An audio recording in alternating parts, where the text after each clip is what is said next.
Hello കൂട്ടുകാരെ, നമ്മുടെ ഡോറയ്ക്കാണെങ്കിൽ 2 ദിവസമായിട്ട് വയ്യ കേട്ടോ. കാലിന് നല്ല വേദന ഉണ്ട്, അതുകൊണ്ട് വാക്കിംഗ് സ്റ്റിക്ക് വെച്ചാണ് നടക്കുന്നത്. അപ്പോൾ ഇന്ന് രാവിലെ എഴുന്നേറ്റ് വന്നിട്ട്, രാവിലെ അല്ല ഇപ്പോൾ സമയം 1 മണിയായി.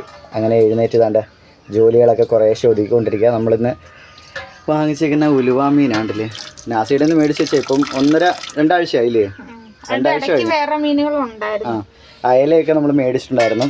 അയല പൊള്ളിക്കുന്ന വീഡിയോ ഞാൻ ഇട്ടിട്ട് ഞാൻ ഏറിപ്പോയിട്ട് ഇപ്പോൾ ഒന്ന് താഴോട്ടിറങ്ങി വന്നേ ഉള്ളൂ.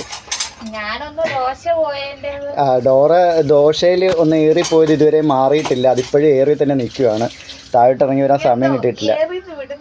അതെ, അപ്പോൾ കുറേ ദിവസമായിട്ട് നമ്മൾ വീഡിയോസ് ഒന്നും ഇടുന്നില്ലായിരുന്നു. ഇനിയിപ്പോൾ അങ്ങോട്ട് വീഡിയോസ് ഇട്ട് തുടങ്ങണം എന്നാണ് ആഗ്രഹിക്കുന്നത്. നമ്മുടെ എനിക്ക് വെട്ടാൻ പറ്റത്തില്ല ഗൈസ്, ബാക്കി എന്ത് മീനും ഞാൻ വെട്ടും, ഇത് എനിക്ക് വെട്ടാൻ ഭയങ്കര പാടുണ്ട്. ഇത് ഞാൻ വെളിയിൽ കൊണ്ടുപോയി വെട്ടിയിട്ടാണ് കൊണ്ടുവരുന്നത്. ഇവിടെ വെച്ച് വെട്ടിക്കഴിഞ്ഞാൽ ഇവിടെ മൊത്തം ചിലമ്പലാവും. അപ്പോൾ ഇന്നത്തെ ഞങ്ങളുടെ രാവിലത്തെ വിശേഷം ഇതാണ് കൂട്ടുകാരെ, ഉച്ചക്കത്തെ വിശേഷം.